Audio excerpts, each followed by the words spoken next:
함께 오늘 말씀 보도록 하겠습니다. 오늘 하나님께서 주신 말씀은 사도행전 9장 10절로부터 19절 말씀입니다. 우리 한 절 한 절 교독해서 읽도록 하겠습니다.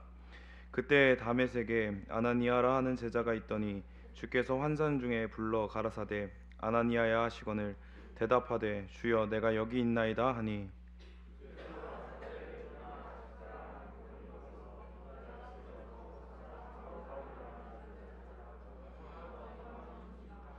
저가 아나니아라 하는 사람이 들어와서 자기에게 안수하여 다시 보게 하는 것을 보았느니라 하시거늘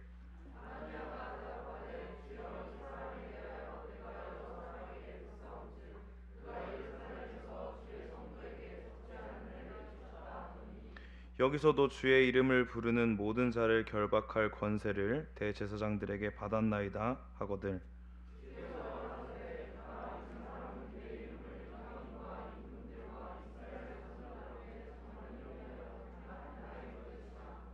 그가 내 이름을 위하여 해를 얼마나 받아야 할 것을 내가 그에게 보이리라 하시니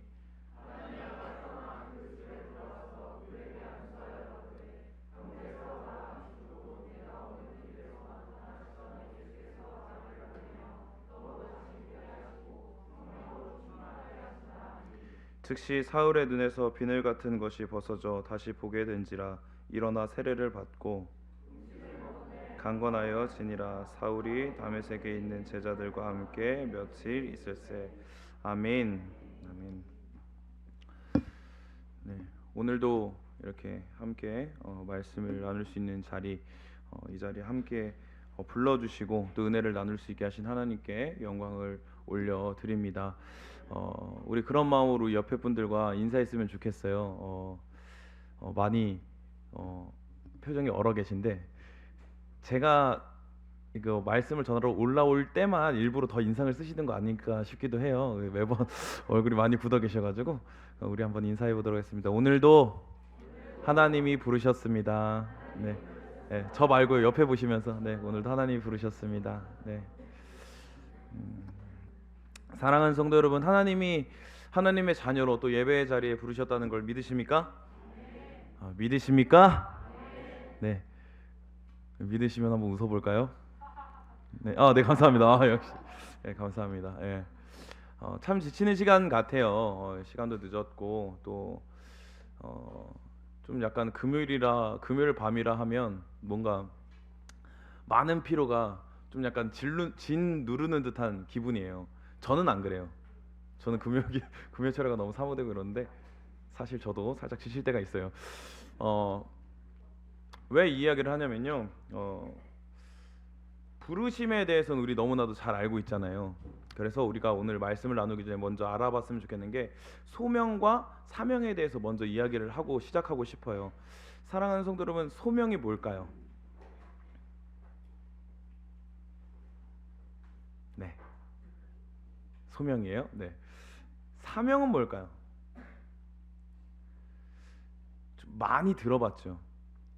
소명과 사명에 대해서 참 많이 들어봤어요. 그런데 저도 이것을 정의하기까지 좀 많이 시간이 걸렸어요. 제가 처음 사역 시작할 때 담임 목사님 부르셨어요. 이렇게 와봐라. 그래서 들어갔더니 너 A4 용지 딱 한 장씩 한 장씩 해서 너의 소명을 한 장 쓰고 사명을 한 장 써서 가지고 와라. 사역 시작하기 전에 그렇게 말씀을 하시는 거예요. 근데 사실은 저도 사실 지금 여기 계신 성도님들보다 더 개차반이었어요. 네, 신학교는 갔고 또 하나님의 부르심에 따라 또 사역도 시작하려고 했지만 제 속에는 채워진 게 없었어요. 채워진 거라는 것은 그냥 그 기대감과 그냥 이렇게 막 뭔가 할 수 있을 것 같은 나만의 욕심만이 있었어요. 근데 소명과 사명에 대해서 딱 한 장 페이지로 적어보라고 했는데 막상 쓰는 게 어려웠을까요? 쉬웠을까요? 왜 어려울까요? 일단 이게 정의부터 안 돼요. 소명이 뭐지? 사명이 뭐지? 정리부터 안 돼요. 쉽게 설명드리겠습니다. 소명은요, 부르심이라고 말할 수 있고요. 사명은요, 보내심이라고 말을 할 수 있습니다. 사랑하는 성도 여러분, 하나님께서 부르셨습니까? 그러면 사랑하는 하나님께서 보내십니까? 왜 한 박자가 느리죠? 소명과 사명, 부르심과 보내심. 이것은 마치 믿음과 행함과 같이 연결되어 있어요. 우리가 하나님 앞에서 하나님의 자녀로 부르심 받았을 때, 소명을 받았을 때 우리에게 하나님께서 하나님의 자녀로 하여금 사명을 부어 주십니다. 아멘. 이것을 알 수 있는데 참 많이 우리의 세대를 지켜보게 돼요. 왜 제가 먼저 이 이야기를 하면서 시작했냐면, 소명은 우리가 너무 많이 붙들어요. 사실 힘들 때도 물어봐요. 하나님, 저 진짜 부르신 거 맞아요? 하나님, 저 진짜 하나님의 자녀 맞아요? 하나님, 저 진짜 하나님의 사람 맞아요? 라고 물어봐요. 그리고 매번 자리에서 채우고자 하는 건 뭐예요? 예배 자리 나오면서 어떤 은혜를 바래요? 오늘도 내게 충만한 은혜를 부어 주시옵소서. 내가 주님의 사람임을, 주님의 자녀임을 알고 싶습니다. 거덜난 내 인생을 주님 채워주시고 이렇게 은혜를 베풀어 주시옵소서라고 말을 해요. 그런데 잘 보십시오. 소명과 붙어서 나아가는 것이 하나님의 자녀라고 부르셨으면 보내시는 하나님이 있는데, 우리는 채우기를 원하지만 보냄받기는 불편해해요. 한 가지 예를 들어드릴게요. 지금 교회 안에서 수평이동이 일어난다고 합니다. 근데 수평이동도 이제 없어서요, 이제 가나안 성도가 많아지고, 가나안 성도도 이제 지나쳐서 어디까지 가냐면, 지금 이번 연도에 조사를 했는데 무교인 사람의 비중이 엄청 늘어난 거 아십니까? 이제는 종교가 없대요. 종교 같은 건 갖고 싶지 않은 시대가 돼버렸어요. 교회에서 자꾸 채우려고 하는데 말씀으로 채워지고 찬양으로 채워지고 하나님의 사랑과 긍휼로 채워져요. 그런데 교회는 왜 점점 더 비어갈까요? 왜 맛을 잃어가고 왜 빛을 잃어갈까요? 사회 문화 속에서도 이런 게 스며들어 있어요. 뭘까요? 바로 개인주의예요. 나만 만족하면 돼요. 최고의 행복이 뭐예요? 내가 기쁘면 돼요. 내가 만족하면 최고의 인생이에요. 나를 유익하게 하고 내가 빛날 수 있으면 그게 최고의 가치를 가진 삶이라고 말해요. 그런데 이게요, 신앙생활에도 들어왔어요. 그래서요, 가난한 심령으로 이 자리에 와서 나를 채우고 하나님의 사랑으로, 하나님의 말씀으로, 하나님이 주신 그 은혜와 그 한량 없는 그 사랑으로 채우기를 원하지만, 그것을 흘려보내는 건 기뻐하지 않는 때가 왔어요.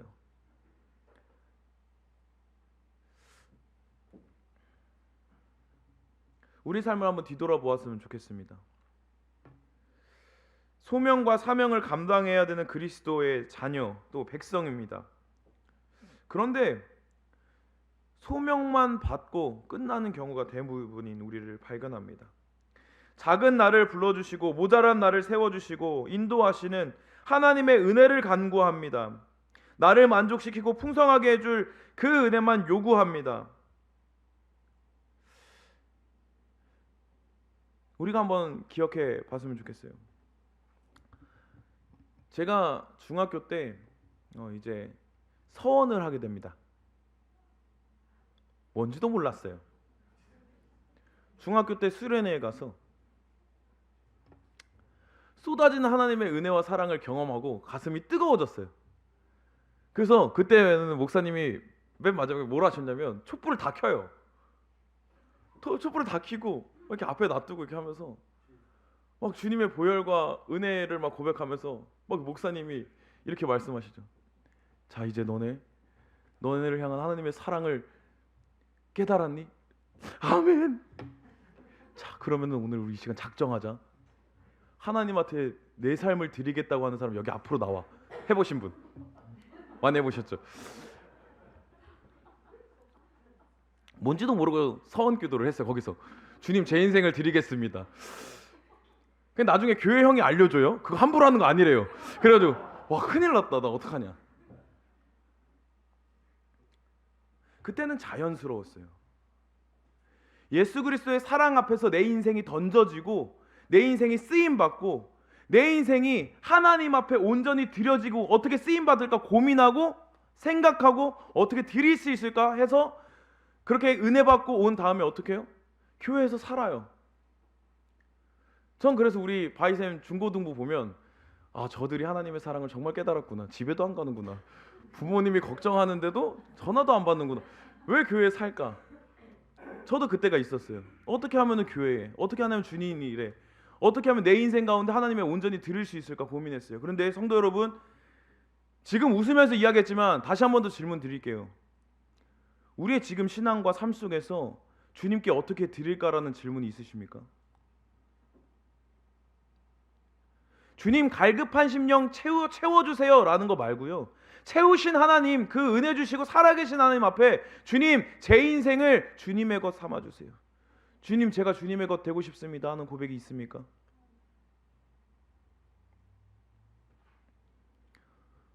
우리 중학생 목사님이랑 어색하지 않은 사이니까 좀 물어볼게요. 인생을 드리고 싶은 마음이 있어요? 네. 아, 고마워요. 아주 정직해요. 우리 원래 그렇게 했잖아. 우리 초등부 때도 다 그렇게 했어요. 결단이 사라졌어요. 자기는 채워지고 나는 만족하고 싶은데, 나는 채워지고 나는 새롭게 나아가고 싶은데, 그 시작과 방향이 어떤 거예요? 나를 만족하고 나를 채우는 데서 끝나요. 사랑하는 성도 여러분, 여러분들을 뛰게 하고 여러분들을 일으키고 여러분들을 움직이는 힘이 무엇입니까? 여러분들의 삶 속에서 여러분들의 심장을 뛰게 하고 여러분의 발걸음을 걷고 있을 때 뛰게 하고 넘어져 있을 때 다시 일으켜서 걷게 하는 그 힘이 무엇입니까?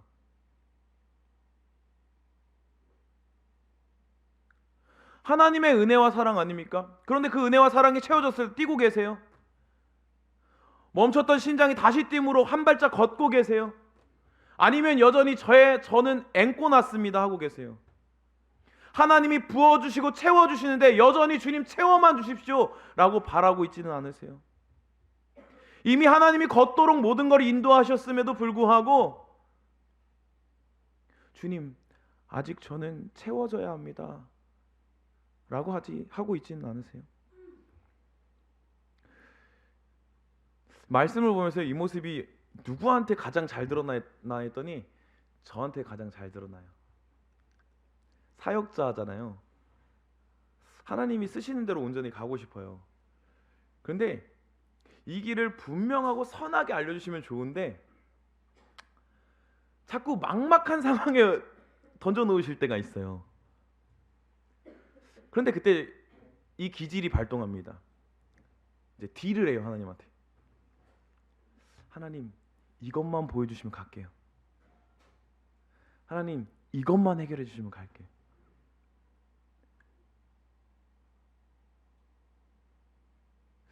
지금 말씀드렸던 그 은혜와 사랑은 채우고 싶어하고 걷지 않는 모습이 누구에게도 있어요? 사역자인 저에게도 있습니다. 죄송해요. 제가 너무 부끄러운 자입니다.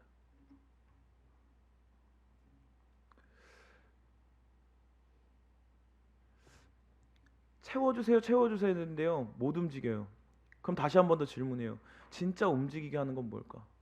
우리가 왜 움직이지 못할까? 하나님의 은혜와 사랑을 간구하면서 하나님의 은혜와 사랑을 채워주셨는데도 불구하고, 만나주셨음에도 불구하고 왜 걷지 못하고 여전히 주저앉아 있을까? 고민하게 됩니다. 무엇이 우리를 갈 수 있게 하는지, 소명과 사명 앞에서 다시 한 번 더 이 땅에 살아가는 주의 자녀들이 무엇으로 나아가야 하는데 왜 못 나가고 있는지 오늘 말씀을 통해 한번 우리가 나눠봤으면 좋겠습니다. 오늘 본문은요, 사울이 회심하는 내용입니다. 그런데 이때 사용되는 도구가 있어요. 누구냐면 바로 예수님의 제자 아나니아입니다.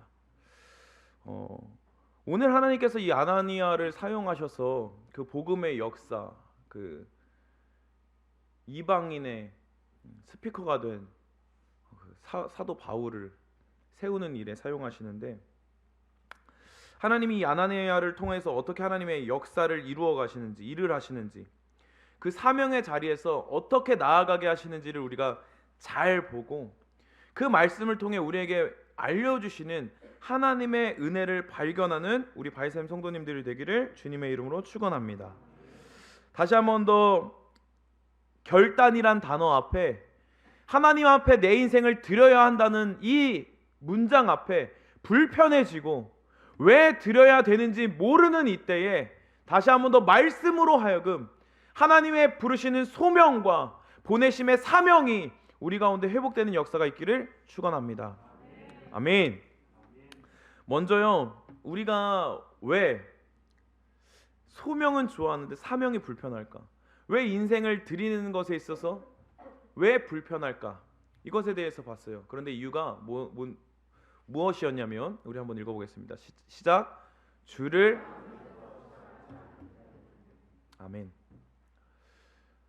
보니까요,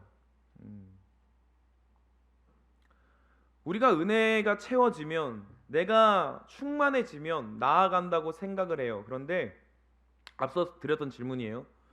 무엇이 우리의 동력이 되고 우리가 하나님의 뜻을 받아서 나아갈 수 있는 힘이 될까? 라고 봤을 때 우리는 채워지는 것에서 그것을 생각해요. 채워지면 갈 수 있는 힘이 생긴다. 마찬가지였어요. 광야를 가는 이스라엘 백성도 자신의 목마름이, 배고픔이, 의식주가 해결되면 가나안 땅까지 갈 수 있을 거라 생각했어요.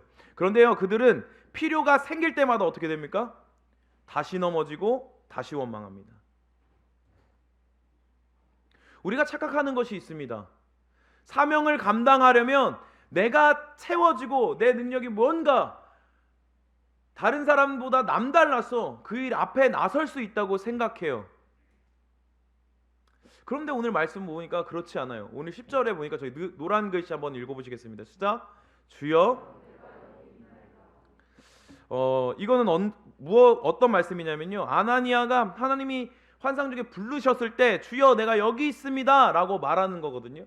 근데 이 말 전에 어디를 봐야 되냐면, 그 사울에게 다메섹 동생에서 그 임하셨을 때 뭐라고 하냐면 5절에 이렇게 나옵니다. 대답하여 가로되 주여 뉘시오니까 라고 사울이 말하는 것을 볼 수 있어요. 그렇다면 이 뉘시오니까 라는 사울의 대답과 오늘 아나니아가는 주여 내가 여기 있습니다 라고 했을 때 이 아나니아는 하나님을 알고 있던 것을 우리가 눈치챌 수가 있어요. 이는 예수님의 제자로서 너무나 깊이 잘 알고 있다는 것을 알 수 있습니다. 그런데 이 아나니아에게요, 그 성령이 임하셔서 뭐라고 말하냐면 가서 사울에게 세례를 베풀어라 라고 말을 해요. 그런데 그때 어떤 게 발동할까요? 아멘 가겠습니다 그럴까요? 아니요, 그렇지 않아요. 뭐라고 말하냐면 이 사울에 대한 소식을 자신이 들었다는 것을 말을 해요. 이 사람이 예수를 믿는 자들을 핍박하고 박해하는 자이라는 것. 그리고 이 다메섹에 온 이유도 대제사장들에게 허락을 받고 예수를 믿고 의지하는 자들을 핍박하러 온 것이라는 것을 너무나도 잘 알아요. 그래서요, 하나님이 그 성령이 충만해서 가서 세례를 줘라라고 했는데, 주님, 이 사람이 우리를 핍박하는 자입니다. 주님, 이 사람이 이곳에 온 이유도 우리를 박해하러 온 것입니다 라고 말을 해요. 우리도 이런 상황에 놓이지 않아요? 하나님을 알고 하나님의 은혜로 충만해요. 그런데 그 사명의 길을 걸어가는데 뭔가 납득이 안 돼요. 이해가 안 돼요. 내 이성으로 설명이 안 돼요. 주님, 왜 이런 인생을 살아야 되는지, 주님, 왜 이 길로 가야 되는지 납득이 안 될 때가 있어요. 주님, 여전히 저는 채워진 게 없어요. 여전히 변한 게 없어요. 여전히 할 수 있는 게 없어요. 주님, 어떻게 가요? 마찬가지예요. 지금 아나니아 가운데도 그런 마음이 있었어요. 보십시오. 사울이 여기 온 이유가 예수 그리스도를 믿는 자를 핍박하고 잡아들이려고 왔습니다. 그렇다면 이 아나니아, 예수 그리스도의 제자가 사울 앞에 간다는 건 어떤 의미예요? 굶주린 사자의 먹이가 저절로 굴러 들어오는 것과 마찬가지인 상황인 거예요. 너희들 다 잡아 죽일 거야. 그런데 나 잡으십시오 이러고 가는 거예요. 그런데요, 재밌는 게 있습니다. 15절과 16절 보면 이렇게 설명해요. 나의 그릇이라 내가 그에게 보이리라 라고 말씀하시는 걸 볼 수 있어요. 이상하단 말이에요. 하나님께서 이렇게, 주께서 이렇게 말씀하신 후에 이 아나니아가 어떻게 할까요? 갑니다. 그냥 가요. 이상하지 않아요? 분명히 오셔서 세례를 베풀라고 할 때 의문을 가졌어요. 저 사람 우리 핍박하는 사람이고 우리를 박해하는 사람입니다. 그런데 15절과 16절로 알려주시거든요. 내가 그 사울에게 어떻게 할 것인지 하나님의 뜻과 마음을 알려주세요. 그러니까 어떻게 해요? 가는 거예요. 사랑하는 성도 여러분, 우리 여기서 한 가지 체크되어야 되는 게 있어요. 무엇이죠? 바로 우리가 사명의 자리로 가는 그 힘과 시작은 어디에서 시작되냐면요, 주를 아는 데서 시작된다라는 것입니다. 채움에서 시작되는 것이 아니라 주를 아는 것에서 시작돼요. 그런데 이 주를 아는 거에 대해서 우리가 딱 주의하고 좀 분별하고 가야 되는 게 있어요. 뭐냐면 하나님을 아는 것과 하나님의 관해 아는 것을 구별하고 가야 돼요. 우리가 교리적으로 알고 성경적으로 뛰어난 사람, 그 사람을 하나님을 안다고 할까요?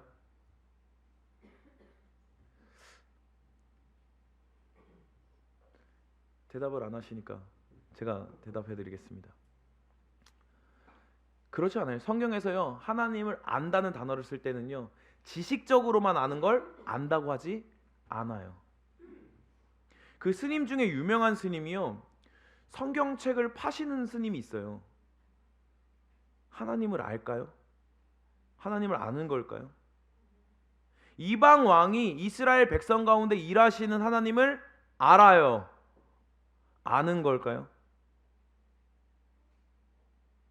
헷갈리실 거예요. 이거는요, 안다고 말하지 않고 하나님에 관해 지식이 있다 그래요. 하나님에 관해 안다라고 해요. 진짜 하나님을 아는 건 뭐냐면요, 여기 성경 말씀에서 그 하나님을 안다라고 말했을 때 체험적인 암, 지식이 아니라요, 나를 사랑하시고 나를 기다려주시고 나를 용납하시고 나와 함께 하시고 나의 주인 되신 하나님을 경험해서 나오는 암,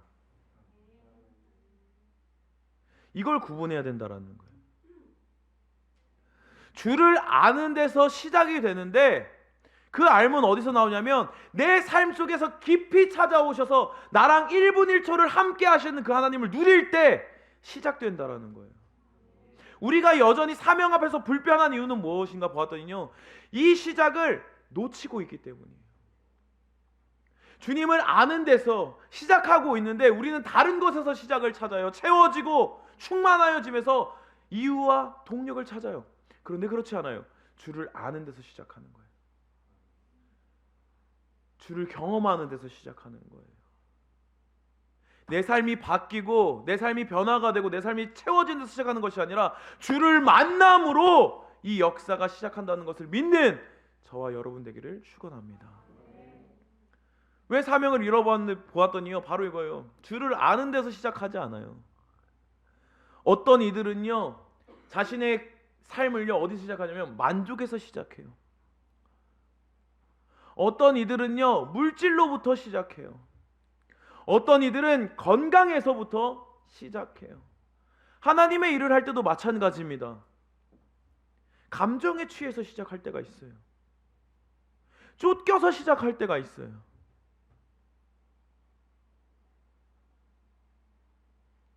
사랑하는 성도 여러분, 사명의 시작은요, 주를 아는 데서 시작합니다. 그래서 이 시간을 봤더니요, 주님이 어떻게 하시는 시간이에요? 이 아나니아를 설득하는 시간이에요.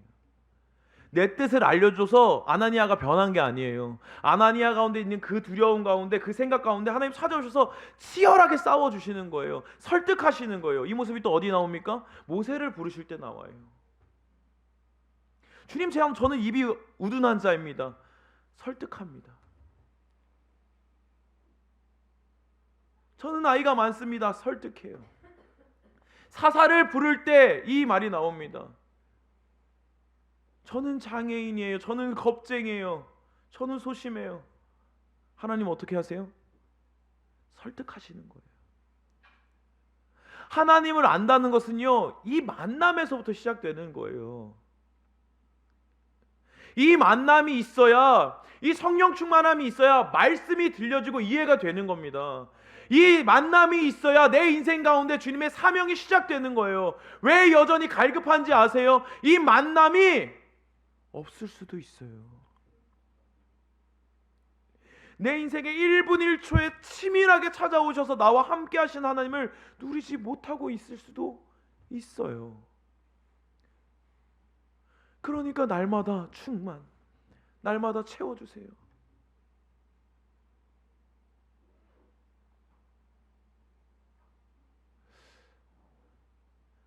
여전히 우리가 바라는 건 무엇입니까? 하나님의 길을 가고 하나님의 일을 하는데 무엇을 바라세요?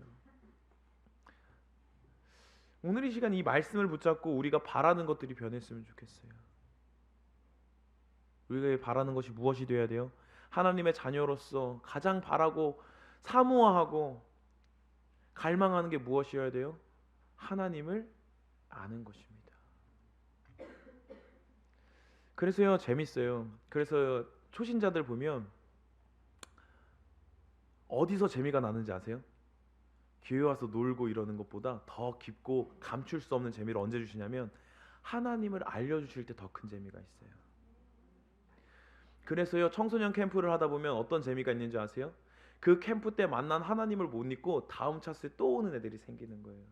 그 은혜를 못 잊고 이제는 스텝으로 그 사역단체를 섬기는 이들이 생기는 거예요.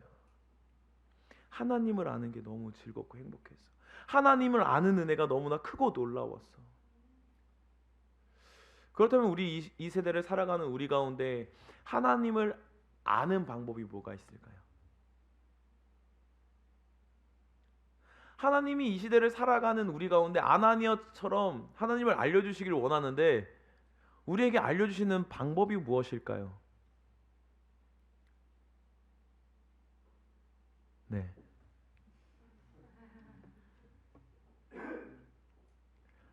우리 한번 따라해봤으면 좋겠습니다. 공기를 좀 정화시켜야 될 것 같아요. 제가 너무 막 이렇게 쏟아내는 것 같아서. 자, 예수 그리스도. 우리 말씀을 너무나 잘 알고 있어요. 요한복음 14장 6절 말씀 우리가 암송도 하는데요. 예수께서 이르시되 내가 곧 길이요 진리요 생명이니 나로 말미암지 않고는 아버지께로 올 자가 없느니라. 아멘. 아멘. 하나님께서요, 지금 우리에게도 하나님을 알려주시는데 어떤 통로로 알려주시냐면 예수 그리스도로 알려주시는 거예요. 말씀 맞습니다. 말씀이 누굴 가르쳐요? 누굴 가리켜요? 예수 그리스도. 믿으십니까? 믿으세요? 은혜 막 받고 싶고 은혜 막 받아서 막 하나님 알고 싶어요, 알고 싶어요. 예수 그리스도를 알려주신다는 거예요. 복음 앞에 서게 하신다는 거예요. 사랑하는 성도 여러분, 우리 가운데 왜 갈증만 허덕일까요? 정말 죄송합니다. 이미 그 고지를 넘어가신 분이 계시지만 제가 한번 말하겠습니다. 주님을 인격적으로 만났는지 확인해 보십시오. 진짜 내 인생 가운데 주님을 영접했는지 다시 한번 더 보십시오. 진짜 인생의 주인의 자리에, 나의 가장 높은 자리에 주님을 모셔드리고 계십니까?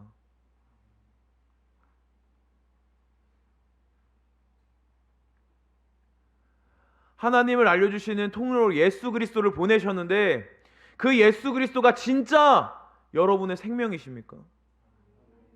예수 그리스도 없으면 죽으세요? 예수 그리스도 없으면 못 사세요?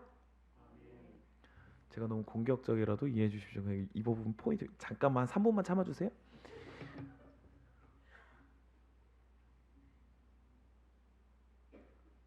말씀을 통해서요, 이 질문이 깊게 오는데요. 진짜 예수 없으면 죽을까? 하나님이 유일한 통로로 예수 그리스도를 우리에게 주셨는데 진짜 예수 그리스도가 생명일까? 그런데요, 예수 그리스도가 생명이 아니니까 그리스도께 우리 인생을 못 바치는 거예요. 그러니까 사명은 없어요. 그러니까 날마다 갈급해요. 주님 채워주십시오. 마르지 않는 샘인 예수 그리스도를 모르니까 내 삶이 날마다 갈급한 거예요. 오늘도 여전히 갈급하시면 예수 그리스도를 인격적으로 영접하고 오늘 이 시간 다시 한 번 더 그 복음의 능력 가운데 서는 우리 발샘 성도 여러분 되기를 주님의 이름으로 축원합니다.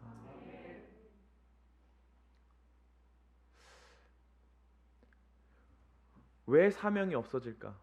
왜 내 삶 속에서 방향이 없어질까? 나 옛날에 신앙생활할 때 정말 열심히 하나님 앞에 쓰임 받았는데, 나 주님 만났을 때 내 인생 다 드린다고 고백했는데 왜 내 인생이 방향을 잃어버리고 왜 내 인생이 힘이 없어지고 왜 내 인생이 걷지 않는 것 같을까?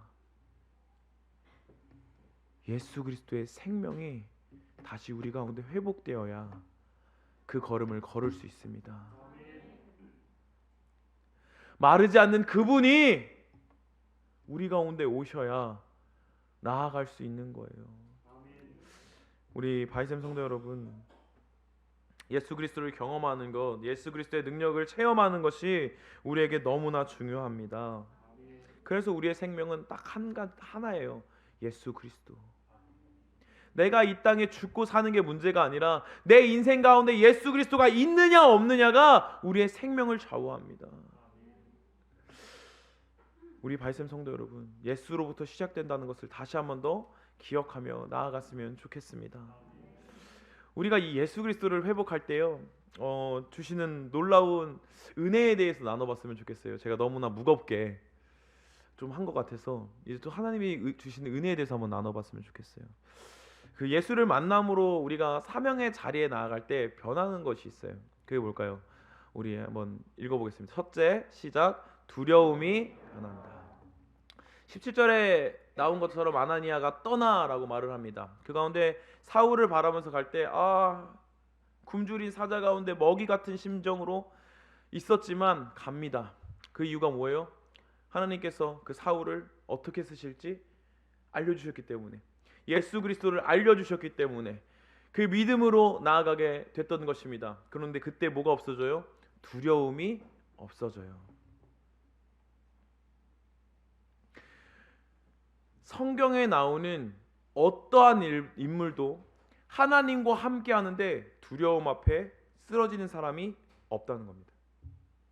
하나님과 함께 할 때 어떠한 이도 무너지지 않는다는 것을 우리 발견해요. 이것이 무엇을 뜻합니까?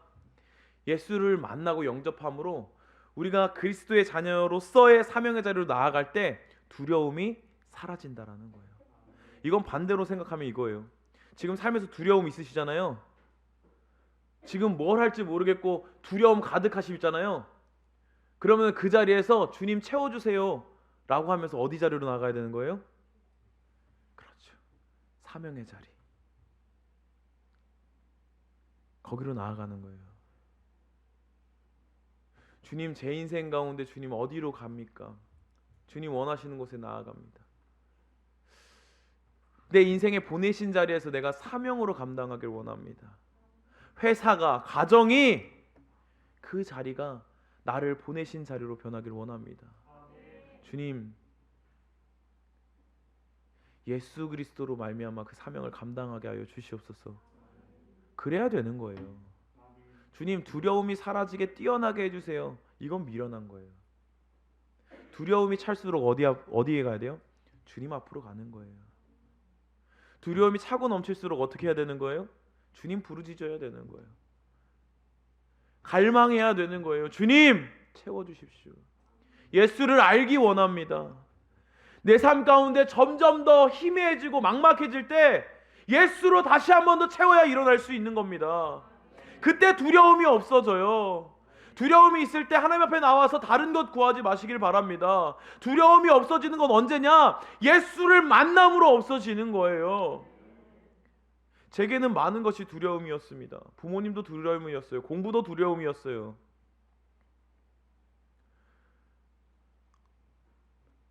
그런데요, 그게 모든 걸 감당할 수 있는 어른이 되니까 없어지셨을까요? 모든 걸 이길 수 있는 힘을 가져서 없어졌을까요? 그때가 아니었어요. 그 복음이 내 것이 된 날, 예수 그리스도가 내 인생의 주인이 된 날, 그때 모든 두려움이 사라집니다. 성도님들이 이 은혜를 다시 한 번 더 기억하며 나아갔으면 좋겠어요.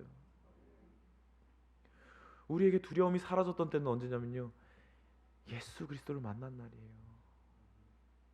언제 힘이 채워졌고, 언제 물질이 채워졌고, 언제 소망이 있는 인생이었어요. 그렇지 않아요. 예수 그리스도께서 내 인생에 찾아오심으로 두려움이 사라졌다는 것을 다시 기억하길 바랍니다. 그래서 우리가 소명을 가지고 부르심 받은 자로 주님이 보내신 자리로 나아가야 된다라는 것입니다. 두 번째 은혜는 이 은혜예요. 네. 우리 둘째 한번 읽어보겠습니다. 시작. 문제를 보는 시선이 변한다. 우리 17절 저 노란 글씨 한번 읽어보겠습니다. 시작. 형제 사울아라고 말을 해요. 이전까지 어떤 사람이었어요? 핍박자였어요. 자신을 괴롭히는 사람이었어요. 근데 아나니아가 뭐라고 고백해요? 형제. 가족과 공동체 울타리 안에 이 사울을 넣는 것을 볼 수 있어요. 왜 한순간에 이 시선과 마음이 바뀌었을까요? 왜 한순간에 이 시선과 마음을 바꿀 수 있었을까요? 바로 예수 그리스도를 만남으로 변했다는 거예요. 주님께서 그 자리에서 주님의 마음을 알려주셨어요. 뭐라고요? 그릇. 이방인에게 복음을 전할 사람. 내가 가서 가르칠 건데 나를 위해서 얼마나 고통당할지 핍박당할지 알려준다고 했어요. 그러니까 시야가 어떻게 바뀌는 거예요? 핍박자에서 그치, 동역자, 형제. 예수 그리스도를 위해서 핍박받을 사람. 이해하시겠어요? 예수 그리스도로 말미암아 우리의 시야가 바뀌는 거예요. 문제를 보는 시야는요, 내 상황과 환경이 변한다고 해서 바뀌지 않아요. 예수 그리스도로 바뀝니다. 내 삶을 평가하는 내 시선과 내 마음들은요, 변하지 않아요. 내 욕심이 채워지기까지. 그런데요, 예수 그리스도를 만나면 변하게 되는 거예요. 그래서요, 모든 인생이 존재 가치가 되는 거예요. 가진 것을 보는 게 아니라 하나님의 자녀이기 때문에. 오늘 아나니아가 사울의 행적과 사울의 모습을 본다면 여전히 원수였어야 됐어요. 그런데 무엇이 보여요? 하나님의 자녀, 하나님의 일꾼, 함께 복음을 전할 동역자가 되는 겁니다. 사랑하는 성도 여러분, 우리의 인생이요,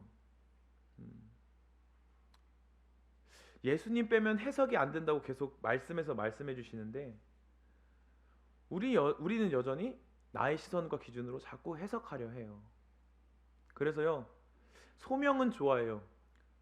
아, 나는 이 땅에 살도록 내버려 두지 않으시고 하나님의 자녀 삼아 주셨지. 그런데요, 그 자녀로 이 땅을 향해, 세상을 향해 나아가는 것은 두려워해요.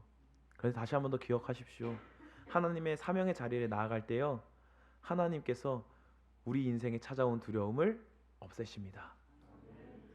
문제를 바라보는 시선을 고치셔서 이 땅을 살아가는 방향과 이유가 되어주십니다. 네, 설교를 마무리해야겠어요. 올라오기 전까지 좀 기도로 좀 약간 하나님께 질문을 했는데 이걸 좀 나누고 마무리하겠습니다. 네, 반주를 좀 미리 해주시면 좋을 것 같아요. 네, 저는 사역자예요. 다 아시죠? 네, 초등부 사역자예요. 부교육자예요. 하나님의 일 가운데 그 일들, 사역들을 감당할 때에 똑같았던 것 같아요. 아나니아가 처음 먹었던 그 마음, 상황과 환경을 해석하고 내가 무엇을 잘할 수 있고 어디 가서 가장 잘 활용될 수 있는지에 대한 고민이 있었어요.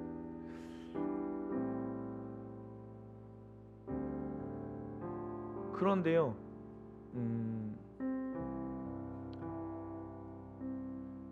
그렇게 사역을 하면 방향을 잃더라고요. 내가 잘하는 어디 내가 잘하는 어디 방향이 없어지더라고요. 어느 순간 심장이 차가워져요.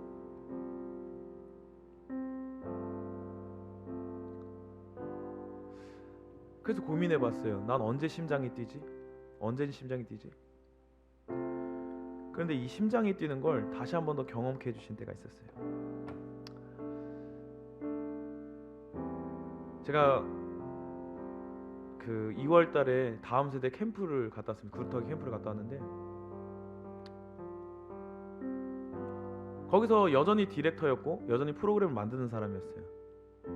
그런데 기도를 이상하게 열어주시는 거예요. 분명히 일을 해야 되는 자리인데 그게 아니라는 마음을 주세요. 그래서 기도했어요. 기도했는데 하나님이 어떤 마음을 주시냐면 그 단체를 위해 기도하게 하는 게 아니라 그 세대를 놓고 기도하게 하시더라고요. 그러면서 질문하세요. 내가 저들을 아파한다. 내가 진짜 저들을 살리고 싶어한다. 그런데요, 막 여기가 요동치는 거예요. 막 너무 떨리고 설레고, 어떻게 멋있게 할 수 있을까가 아니라 하나님의 마음으로 그 세대를 보는데 막 심장이 뛰어요. 사랑하는 성도 여러분, 우리가 이 굳은 심장을 고치는 건요 다른 데 있지 않아요. 예수 그리스도로 채울 때 뛰는 거예요. 아픈 교회를 보면서 손가락질하는 거 너무 쉬워요. 그런데 그 교회를 보면서 심장이 뛰어야 돼요. 주님의 마음으로. 아픈 우리의 가족들을 보면서 하나님을 알지 못하는 이 이웃과 세대를 보면서요 심장이 뛰어야 돼요. 손가락질하고 평가가 아니라 심장이 뛰어야 돼요. 근데 그 심장이 뛸 때를 봤더니 예수 그리스도가 있을 때 뛰더라고요. 예배의 자리에서 하나님 앞에서 뛰지 않는다면 기억하세요. 주님 채워주십시오. 예수가 내 생명입니다. 주님 제 심장 좀 제발 뛰게 해주세요. 주님이어야 뛸 수 있습니다. 무기력함 가운데 있지 마세요. 주저앉아서 여전히 채워주세요 하지 마세요. 진짜 채워야 될 건 예수 그리스도입니다. 뛰게 하는 건 예수 그리스도입니다. 나아가게 하고 걷게 하고 뛰게 하는 건 예수 그리스도입니다. 우리 바이샘 교회가 복음 앞에 다시 서길 소망합니다. 예수 그리스도 앞에 서는 은혜가 있기를 소망합니다. 우리 함께 찬양으로 고백합시다.